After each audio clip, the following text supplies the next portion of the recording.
What's up, everybody? It's your favorite show, Get a Bucket. I'm your host, Trey, and as usual, I hope you're all having a wonderful, wonderful day. I might actually start rethinking about saying, I might change that up.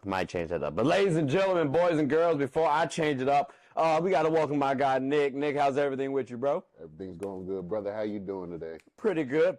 Can't complain. You know, my Panthers are looking not as trash as I thought we were going to. So that's always nice. But we're still not looking the best though. So we can always improve, but we have been improving. So everything's good with you said though? Man, everything's going good. Can't complain. Excited to be here today. I mean, obviously, I'm in bliss. You see my Steelers. They was winning before they got a quarterback. So, things is looking up. Can't complain. He might be smiling a little bit more than I will on today's show. Because we talking football primarily. So let's see what happens. We might try to sneak some hoops in there because it is called Get a Bucket, right? But let's go ahead and get on into the show. You ready? Yes, sir. All right, that's a bet. Let's go ahead and start it off. DC the beat man. So epic.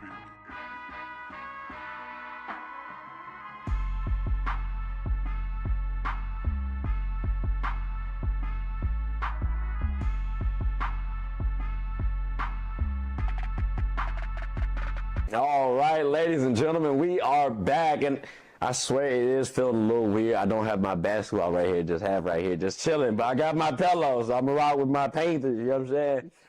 Now, this quarter, it's about expectations. Now, y'all know my expectations for my boys. I mean, I love them, you know what I'm saying, but I thought we was gonna be trash. Yeah, I thought we was gonna be trash, because that's what everybody else was saying. And then, we was number one and we done some stupid stuff. That's my expectations, right? Mm-hmm. But they done heard that before. You're a Steelers fan. That I am. And then you also said some interesting things about Colorado. So, ladies and gentlemen, we're going to use them as examples, along with possibly my Panthers. I might sneak in some basketball, but we'll see what happens. But with the Steelers, just remind us again, what was your expectations for your Steelers at the beginning of the season? I believe that this would be a rebuilding year, right? Like, coming into this new era of Omar Khan, the Steelers have so much more potential in terms of just writing a new script on the standard Steeler way of just going linebacker heavy, defensive line heavy, wide receiver heavy, not really attacking free agency. Omar Khan came in and flipped that whole script upside down, right? These 2 years we've done more in an off season than we did in the last 20, right, with Kevin Colbert. So I think my expectation was more of a rebuild, right?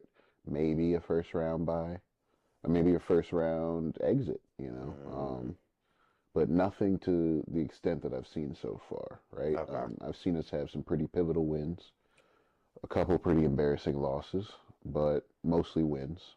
I thought our team was humming under Justin Fields, but those games were a little too close for comfort, right? Needed a little extra veteran presence. We needed a little extra veteran presence, and who else other than Mr. Danger himself comes in and provides, just to me, what we needed was somebody who, with an accurate deep ball, who could get the ball to George Pickens down the field and also utilize the speed of Calvin Austin. Fact. Now look what happened. You know what I'm saying? So we've looked dominant. I think we're gonna continue to look dominant. So they're definitely exceeding my expectations. If you're thinking about that, Trey. Okay. So I'm glad you said that they exceeded your expectations. Because I wanted to use them as that example of exceeding expectations, right? Because we've already used an example of, I guess, a team. I guess my team is underperforming still. I'm sorry. I got called spade a spade. Like I'm sorry. Like we still trash. We show heart a little bit, but yeah, we still trash at the end of the day. But another team, right, that has kind of exceeded expectations. Well, would be Colorado. You said at the beginning of the season, brother, they won't go win about 5 games. Colorado get that same generosity? What, to make the playoffs? Yes, sir. When? This season. Look, I believe very much that I can give them a even win. I wouldn't even say 5 games. 5 games? Here's the reality. That's tough. That's tough. Now I'll give you this. I can't ladies and gentlemen, I can't definitively say that I was putting Colorado in the playoffs. I felt like they had a shot though. But to be fair, I'm also an optimistic person. But you, sir, said not at all. Only in 5 games. And it seems like they have exceeded expectations. All right. Can they get to the playoffs now? So there's a big stretch between exceeding my 5-game expectation and making the playoff. Okay. Now, mind you, Coach Prime, I figured he'd be mad at me after the last time I was on here. I will admit when I'm wrong. You really trained them boys up, and you made a lot of corrections this season. Because that Nebraska game, I was like, see, I told you. You know what I'm saying? But since then, they've actually gotten better and better each week in terms of playing a complete football game. And I don't know what Warren Sapp's giving them kids on the D-line, but they look very different now than they did at the beginning of the year. So I would say that, I'll eat my words, they're very much exceeding my expectations. Okay. If the expectation is making the playoff, though, getting into that bracket of the college football playoff, a bowl game, a pretty good bowl game, yes, I can see that happening now. Okay. But the college football playoff, it's a different breed. That's a different breed. Okay. I think when they're playing competition like on Oregon or, even a Texas still, they're going to come across some, Texas look good, so I get you. Some real stalls at that point. Yeah. Okay. Now, in terms of expectations, we've had expectations of Deion coming to the college game, doing pretty well. Like, what I'm saying? It's prime time, right? Like, that's his nickname. You know what I'm saying? He's built for this, it seems like. So has he exceeded your expectations as a coach? Yes. Okay. To me, Deion Sanders, what he embodies is a community-driven effect. He's doing, I don't know if you guys remember when you would play like Madden or NCAA and you could pick the type of coach you were going to be. Okay. And you're either going to be like a draft-heavy coach, a strategy coach, or a player's coach. Deion Sanders is a player's coach.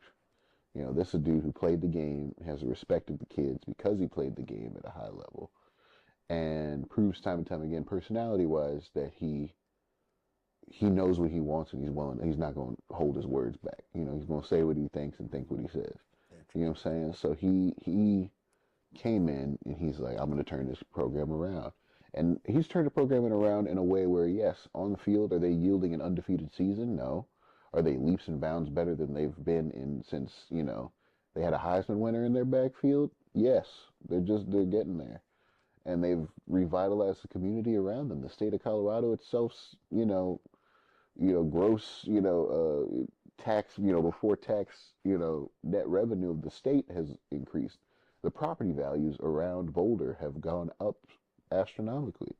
I mean, his impact on the community is vast, so he's definitely exceeded my expectations.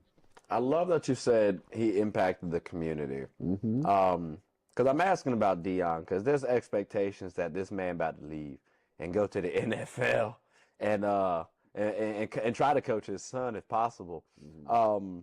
So it sounds like you might be on board with that man doing that then. Like soon? Is that fair to say? Because I think it's fair to say that the brother gonna leave. Like, Deion, we expecting you to leave, dog. I ain't got no stake in Colorado. I'm gonna call a spade a spade. Bye. So, like, you know what I'm saying? Like you I'll wave bye. It's crazy. Hey, goodbye. But like, you think it's fair to say Deion would leave in the next 2 seasons? I would say, as an NFL owner, knowing the business that the NFL is, there's a lot of upside to bringing in someone like Deion Sanders. There is. As well as the fact that now he's got, some of the best minds in the history of football on his staff. I mean, he's going to bring them with him wherever he goes. I think that there's definitely some merit to that. I don't think he's ready yet. I'm sorry, Deion. I just apologize, and now I'm coming right back to making it sound like I'm dogging you. But I do think I'd like to see you succeed more at the college level before you made that jump, right? Just the accolades wise, right? Like, do what you did to Jackson State for Colorado, take them through a perfect season, win a bowl, win it all. I'm rooting for you, man. But once you do that, then you can make that jump. So I give him more like 4 or 5 years. I think that's fair. I think that's Yeah. fair. I mean, I think a lot of times we expect, whether it's coaches, players, whatever, we expect them to do X, Y, and Z, and we don't give them time. I think a lot of time, even with teams, we expect teams to do X, Y, and Z, but they don't, and we're impatient as a society. So I would like to see him get a little bit more time, because maybe we could be rushing Dion to the NFL. Like, there's no necessary need to have prime time premature. You know what I'm saying? So, but ladies and gentlemen, unfortunately the buzzer did go off. Y'all know how this go. We got to pay bills, right? But when we come back though, we do got some more sports to talk about. We got some more sports to talk about. So we'll be back after a moment from our sponsors. Hair Talk.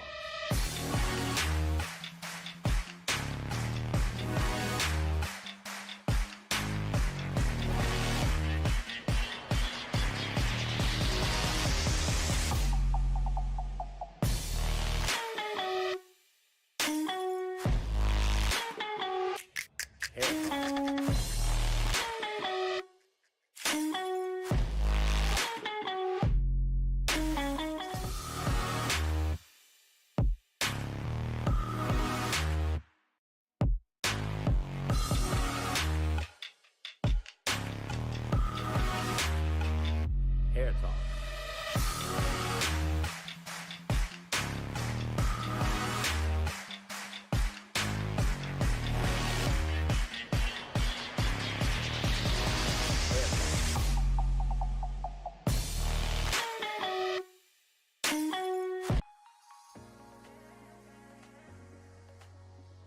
The I'm Perfectly Made Foundation believes that routine screenings can save lives and that access to these services should not be a barrier. Our mission is to promote eye health education, free eye exams, free eye screenings, and free glasses to our communities with the focus of highlighting early detection. The I'm Perfectly Made Foundation also gives individuals with low vision and blindness the opportunities to be a part of certain community events regardless of visual impairments.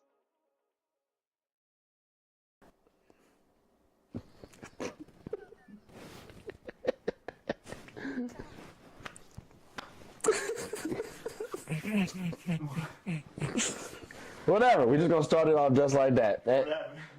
And obviously, so we are on a live show. You know what I'm saying? This is live recorded. There are people in the background. That's right. We got an audience. So if you accidentally see somebody getting up and plugging their phone into the outlet, that's our bad. But we are back. We are back, right? Now, y'all, again, I'm a Panthers fan. North Carolina Center, right? This is Panthers, in case y'all was wondering. And I bring all that up. I understand we trash. But I made a video saying that we should have picked someone like Anthony Richardson. Yes. You were gung-ho about him. Let's just say Yeah, that. yeah. And I'm starting to get a little concerned about his trajectory, right? So that kind of made me think about, could I consider him like a physical freak of nature athlete? Yes. So that makes me think, when do you start actually having concerns for the future of those physical freak of nature athletes? Thinking even in basketball terms, right? We can think of Wemby. We can think of Zion. There are concerns of health. We talked about, or people were saying how Zion needs to shed weight because you can't have that type of weight moving that fast and changing pace and all this other stuff. Wemby. All right, what if he gets injured? Blah, blah, blah, blah, blah. When do you start actually believing the concerns of the physical freak of nature athletes? So I wouldn't even say, because Wemby, he kind of made it through, and he's killing it right now. Right. So what about Greg Odom? Let's bring him into it. Right? You want to talk about like players who had potential freakness, the kind of skill where you're like, this man, Ben Simmons, where you're like, this man has a drive to him to where, like, if I can somehow get him to get the potential out, even though he hasn't shown it yet, what I envision would be something no one has ever seen, right? Now, what concerned me was the tap out. That was a red flag for me. When Anthony Richardson in the last game called a tap out on a third down play because he was tired. His excuse, I'm tired. When Zion Williamson, sits on the bench, and next thing you know, he's coming in March looking like a ham hock, right? Yeah. When Greg's was injury, though. But still, tough.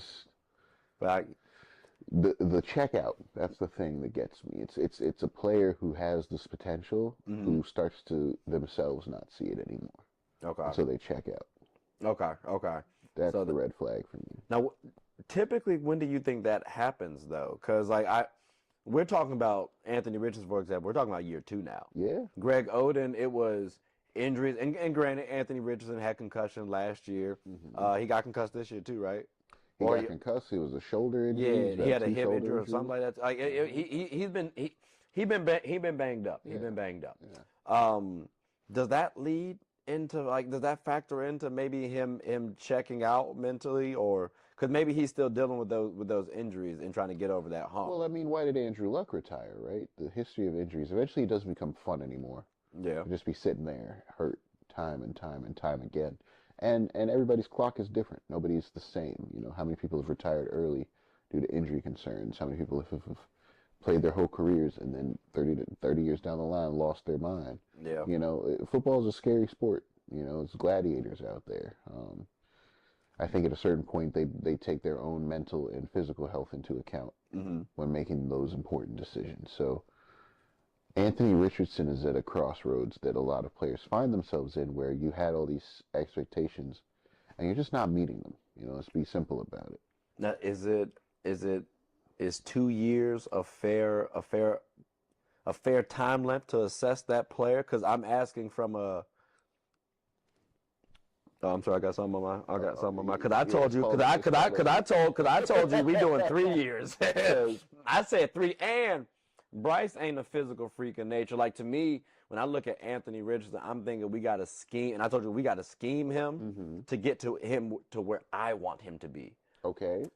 In basketball, for example, I'm comfortable giving like a physical freak of nature 4 to 5 seasons to show me, okay, this is you got it now. Like, you realize you're head and shoulders above everybody else, so we can dominate this way.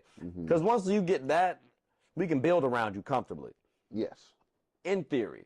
So easier in basketball. But that's what I was going to ask, because it's different in football than it is basketball. So is 2 years a comfortable time length for you personally? For a quarterback, no. Okay. But we're living in an era where no team has patience.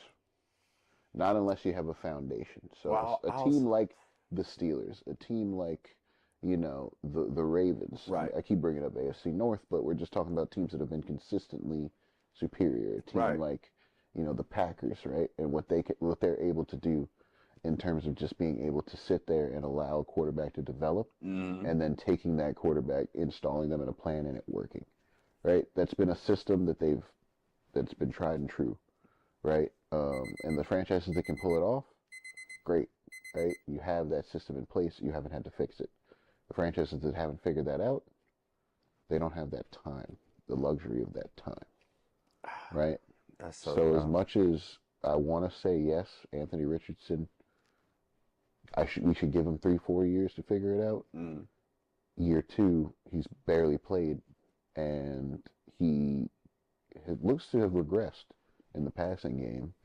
Is a little concerning, for most. I can't imagine being a Colts fan right now. That's tough. I think that if I'm going to compare him to anybody, I would say in terms of just experience, lack of exposure, promise, Trey Lance, another one, right? That's a kid who John Lynch was all gung-ho about. Let me trade away all of this draft capital, basically our team's future, right, for this kid, because he is the future, only to then find out that he was injury-prone and underdeveloped. And how quickly did they give up on that? Yeah, pretty quickly. 2 seasons. Yeah. Less than 2 seasons. So this is the crosshair we're at now. Why Dave Canales bench your quarterback?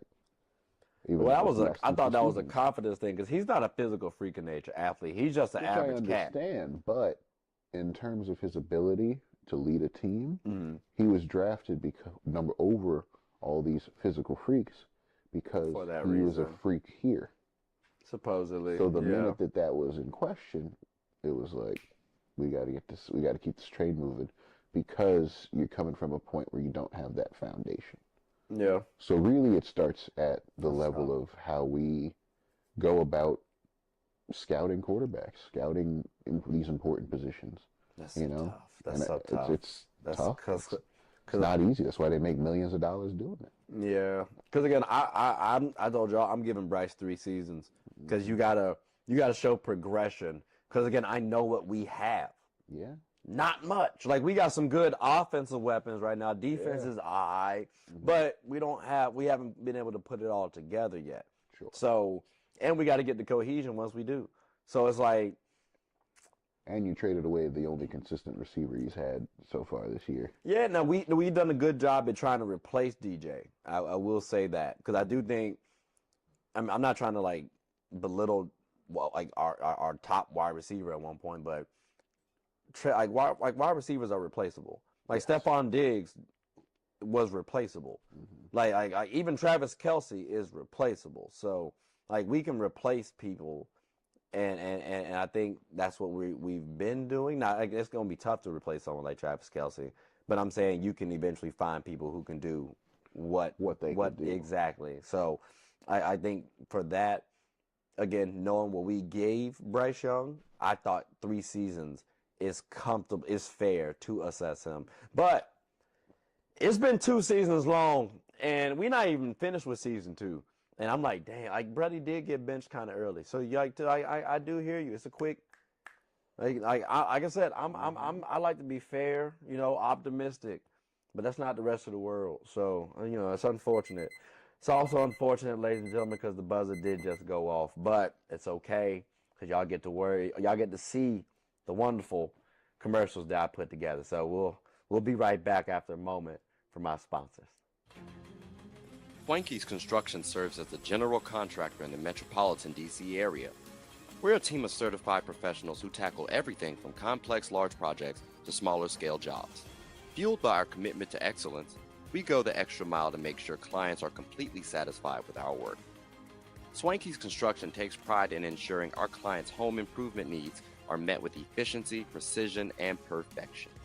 Call us today. You're only seconds away from a consultation or in-person walkthrough.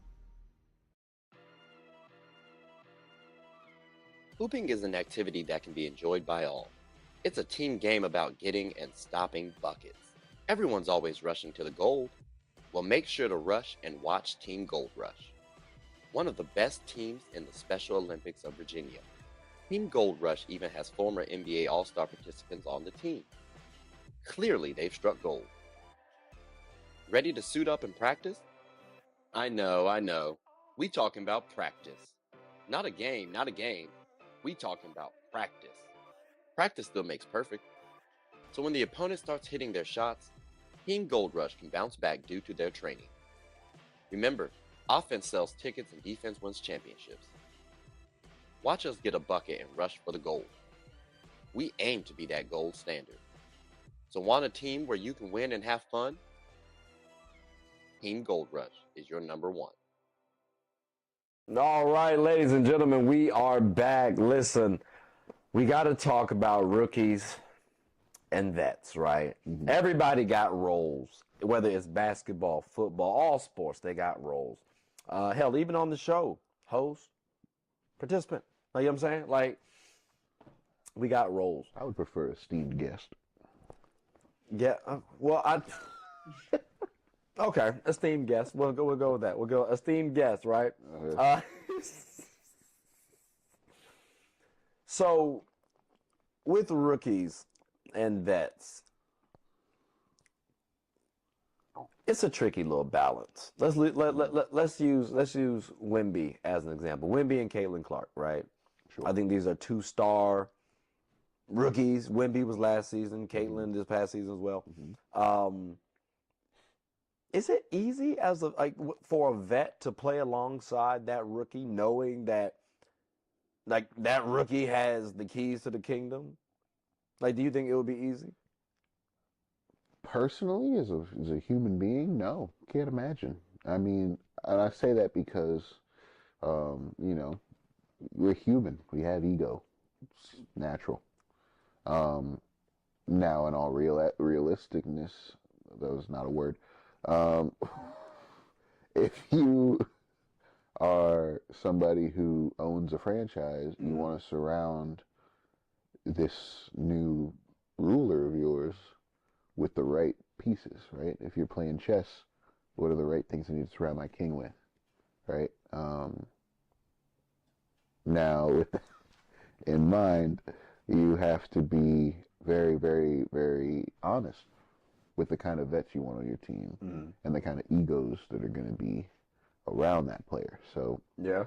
if you're the GM for the Fever and the Spurs, what you want are players who are perfectly comfortable being in those supporting roles, who are perfectly comfortable supporting a team and having we're trying to win, who are going to be excited that they have a kid that they can give the ball to and is going to be like, put the team on their back, you know, in crunch time. Do you sign a vet and just force them to try and get along, or do you go and select a person and tell them what's up initially? Because I do think there is some benefit to having players kind of figure it out, and maybe they gain respect amongst one another, right? Because, okay, this person might not like this person, but you can at least respect how they come across for their craft.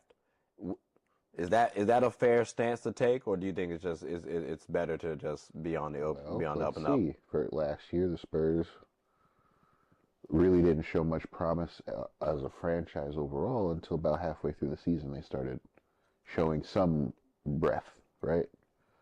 Even with Wemby, right? So who'd they go out and get? Chris Paul, Harrison Barnes, like they got a couple veterans who are from winning situations, who understand what it takes to win, and who are perfectly fine not being the number one. So what they do is they come in and they guide a team towards that winning mindset because they're leaders, not necessarily statistically, because that's going to fall to that kid that they brought in and saying this is the stalwart. But see, do we rob the team of potential greatness? Because let's say I get someone who feels they should be a number one, right? And they're coming in and battling Wemby. Now you got somebody pushing you. Is that fair to say? Because I get the notion that Chris Paul is going to help out Wemby, and I'm a fan of Chris Paul being on the Spurs. By the way, I'm not trying to say this is a bad signing. No. What happens though if maybe? I'm just throwing this out there, but like, let's say they could have got Giannis instead. You know what I'm saying? Like maybe Giannis can challenge Wemby for that number one spot and push Wemby to be a little bit better. When again, Giannis wasn't available. No, but understood. like someone that can maybe challenge him, because again, Wemby's still young right now, so you can get the better Wemby right now. You can. Is that fair to do, or is it better just to find vets to complement him? I would say finding a vet. I would say we talk about building a team. You need all those personalities. It's not just either you need a veteran who's going to challenge but you need veterans who are going to do both. You need a veteran who's going to teach him how to be a good leader. You need a veteran who's going to teach him how to challenge himself and compete into what he needs to do as a player himself to better himself. Maybe not even so much in person, but by example. Julian Edelman talks a lot about how Wes Welker wasn't very nice to him, or Randy Moss.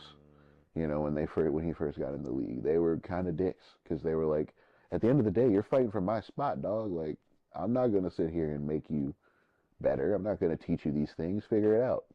You know what I'm saying? Randy would have him watching his jockstrap, and Wes Welker was like, "You're coming from my, patented Bill Belichick white boy over the middle spot, and I'm not gonna let you take that." You know what I'm saying? And he fought him every day in practice. So you need both of those types of people who are gonna teach him, because at the same time he talks about how Tom was the leader, the one who did teach him how to survive in the league and how to and kind of shepherded him once he saw the talent. Okay. So you need all of those roles. It's not really it's more so creating an environment where you allow all of those roles to thrive. So that falls more on a team than anything else. Okay. Yeah. That's where the Commanders are at a point right now, right? Really a penultimate point where their franchise can either turn a corner or fall right back into classic Commanders route. And that's because they have the Mike Sainristills, they have the Jaden Daniels, they have the Newtons, they have these new rookies who are coming in and showing that they have potential to be focal points for their franchise. And how are Marcus Mariota responding to that? Yeah. Versus how is Terry McLaurin responding to that? Versus how are some of these players, Benjamin St. Just, who maybe are struggling and want to save their spot. How are you fostering an environment of competitiveness? Yeah. But it's also team forward. Okay. Nah, I feel that. I like my team to battle it out because I know it kind of makes you a little bit closer, right? But I also think too, like you said, you gotta manage things properly. You don't want to have too much chaos because already on a team, everybody wants to be a star. Like everybody grows up wanting to be the guy or whatever. And you got to have people comfortable accepting these sort of roles. Yeah. So getting a vet who's, been here before, they might accept, they might take this role as, I failed, right? And you want this guy to replace me? Like, word? Like, that's an ego that people got to get over. And again, like you said earlier, we're human too. So, it's always fun seeing the pairings between new rookies rookies and vets and how they end up meshing together. I always enjoy those because it's a new pairing every season, and I want to see if people actually get it right. For example, Paul George, I think he's going to play with Brandon Miller later on because that's who Brandon Miller looked up to. So it's going to be a similar thing with Kevin Durant and Anthony Edwards. Yeah, that's going to be even though they're not rookies, but they're the young stars. It still applies. The same thing applies to them. Like you want to see those good pairings eventually because they'll be able to help lead those new rookies, those young stars who are supposed to be carrying that franchise into, I guess, greatness. I'll be honest. Watching the way that Anthony Davis has kind of gotten behind LeBron a little bit. Edwards. No. I'm talking about Anthony Davis and LeBron James on the Lakers. And seeing how he's kind of followed behind him. He's kind of been hooping in a way that's more aligned with that game because he's learned a little more finesse having watched LeBron. Something where he can see himself kind of stretching out that game. But, that's another discussion for another day. Y'all know how I feel. Look at that. Okay. See, buzzer done gone off. That's what I just...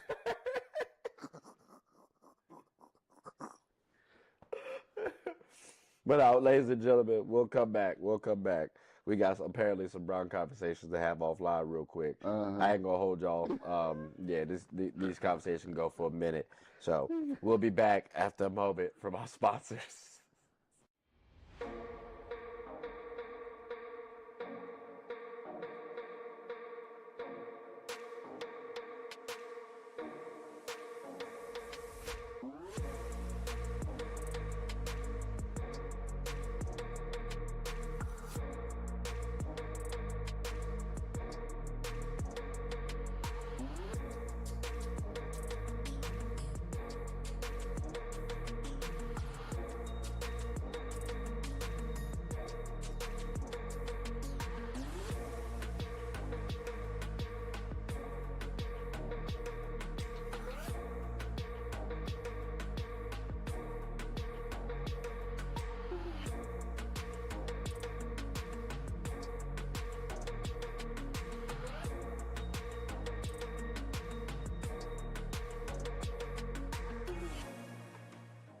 Sports is one of the few things that genuinely connects us together.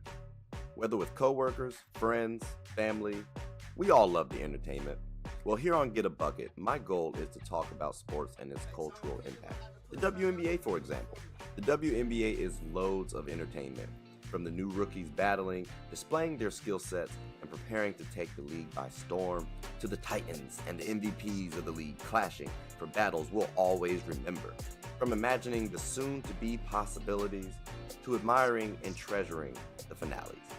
Get a Bucket is a platform where other sports analysts, hoopers, coaches, and fans of the show come and talk about the WNBA, both negatives and positives. So if you haven't, take a quick peek. At the very least, you'll have a good time. Remember, sports is one of the few things that genuinely connects us together. So please, tune in and stay connected. All right, ladies and gentlemen, we are back. Listen. So I said some interesting things apparently on the show. Well, off the show, but I got to say them now on the show. See what y'all think and get his reaction on camera. So I still think that the Jets have a shot at making it to the Super Bowl. And, like, hear me out, too, because the last time we saw Aaron Rodgers have top 10 defense, he did go to the Super Bowl.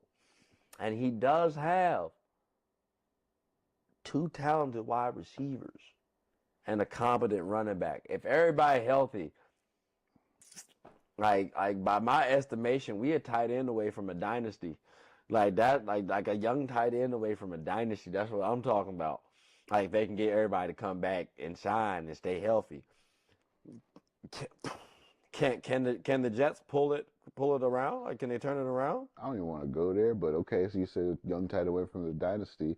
I mean, and then so the irony of them pulling a Jets type move and not taking Brock Bowers in the draft, pretty interesting, huh? Just saying, like if you're gonna go off history and try to like, we could have do stuff. We could have stuck with the Super Bowl combo.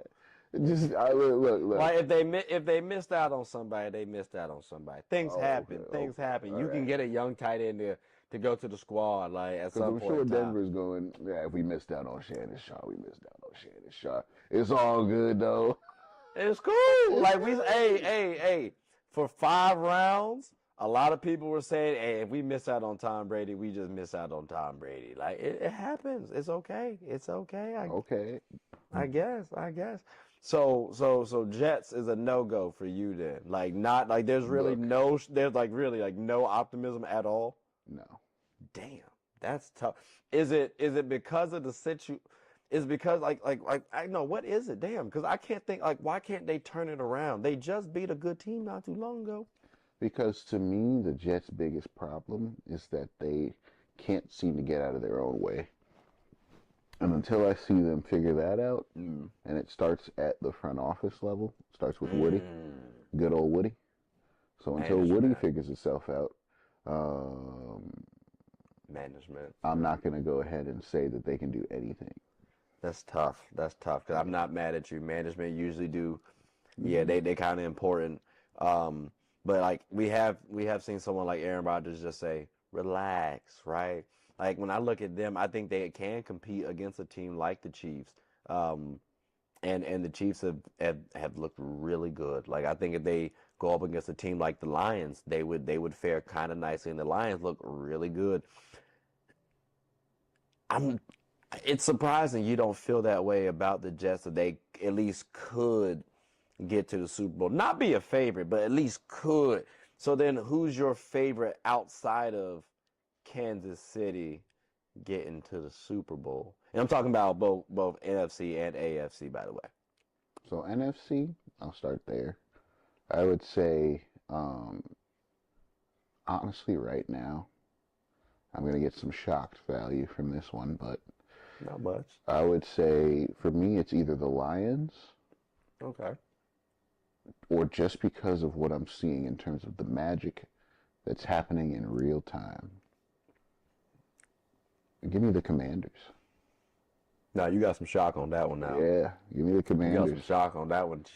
Wow. So I would say right now, those are the 2 teams that I think have the most promise. Now, in terms of like, because the NFC is so deadlocked, right? The NFC North is so competitive right now that I think the Lions are at the top of that food chain. But I think that it's a very competitive division. Okay. So outside of that division, there's not a lot to really hope for. You know, I think the Eagles are at a point now where they're outthinking themselves. I think the Cowboys are doing cowboy stuff. The Giants are doing giant things. And then, in the NFC West, no team is really distinguishing themselves as having an impact, not even the 49ers. So if you're going to talk about the NFC right now, I mean, the two teams that are not on that list when I think of teams that have glaring problems, it's the Lions and the Commanders. Okay. I mean, I can't be mad at that because I thought Eagles would make a lot of promise. Vikings have been cool, but I think ultimately they would lose to the Lions because their defense isn't as good. Exactly.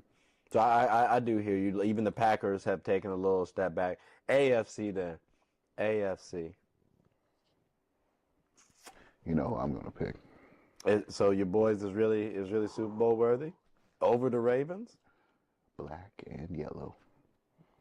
Over the Ravens. You mean the team that got stomped by Jameis Winston the other day?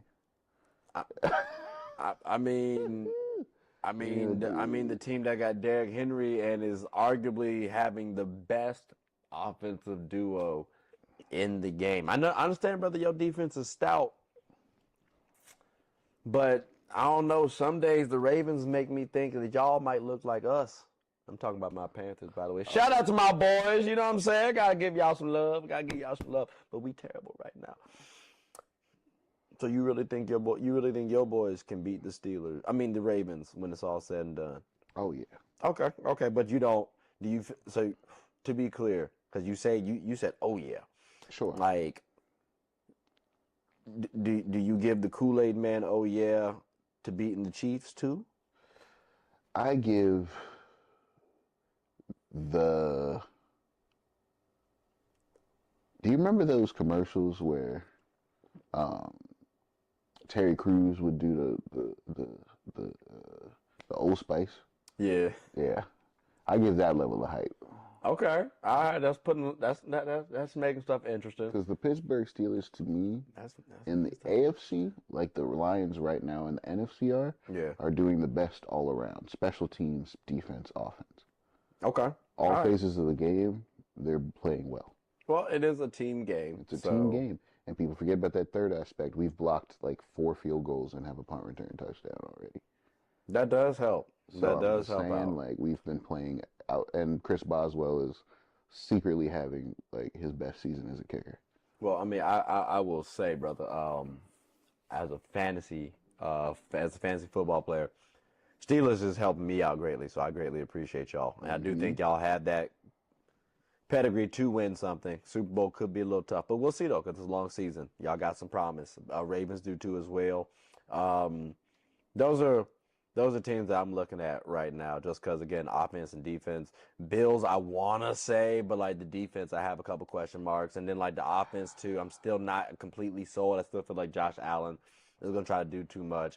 So I'm looking at teams like the Steelers, like the Ravens. I wanted to throw Cincy in there, but I don't know about them. Jets, though, they are my dark horse. I'm sorry. Because, again, it seems like Aaron Rodgers is in a solid situation. NFC, yeah, I don't really have much to add on that. Like it's really kind of sad when you think about it. NFC look a little tough this year. Well, the power of the free agency market can shift an entire conference into being either the more superior or the lesser. And the minute players like Danielle Hunter go to the Texans, and players like Stephon Diggs go to the Texans, and getting injured, and all these different players that are maneuvering to different teams. Yeah. The minute that happens, a conference can shift from being the one that's playing the best football and the one that's playing the not so best football. And right now, to me, the NFC looks sloppier than the AFC does. No, it does. But hopefully that tide turns, and hopefully my boys will come out stronger. You know what I'm saying? Get that Super Bowl and finally win that thing. They say third time's the charm.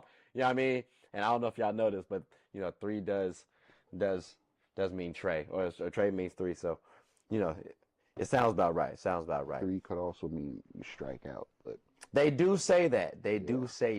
But yeah, we don't have to think like that, I guess. You know what I mean? Let's be more optimistic, like I've tried to portray. No, yeah. And I think that was the overarching theme of this episode: is your optimism and my pessimism. So Most definitely. you know. Most definitely. But, ladies and gentlemen, y'all heard the buzzer. So, with that, unfortunately, we got to watch some more sports. At least I do. That's why I usually do after the episodes. I don't know if y'all know that or not. Nick, I don't know what you do. You don't got to go home. You don't have to get the hell up out of here. Actually, I don't know why. That's where I'm going with that. I was like, all right, man. No, I greatly I appreciate think you. that strikeout thing. That's the vibe. No, I greatly appreciate you coming on to the show as usual. Always more than welcome to come on. Did you have anything you wanted to say before we close up shop? Oh no, I mean, sorry, Dion. Like I said before, so I don't want to get no hate mail from no Colorado people getting boxes of turds from Boulder. So I'll be all right. Thank you.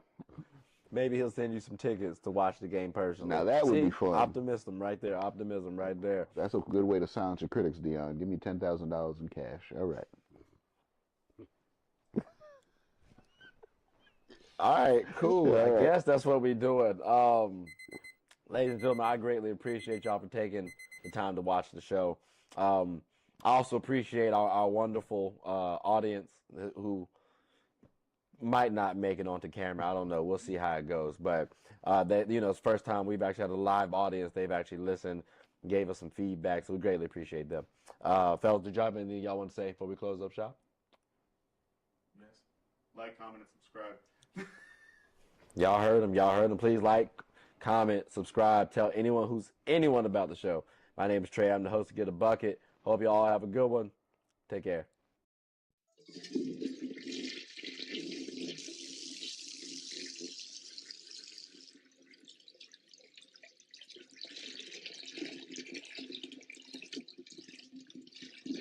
Oh, I did not know you guys were still here. As you can see, we're at the back end of the show. No pun intended, but look, hope you all enjoyed it. And before you go, please subscribe to the YouTube channel, follow the IG account, share the content to anybody who's anybody. And most importantly, leave your thoughts and comments below. But I got to go back and play Buddy in 2K, so let me unmute him real quick. Excuse me. Hey, boss, I'm back. Nah, you better catch this word.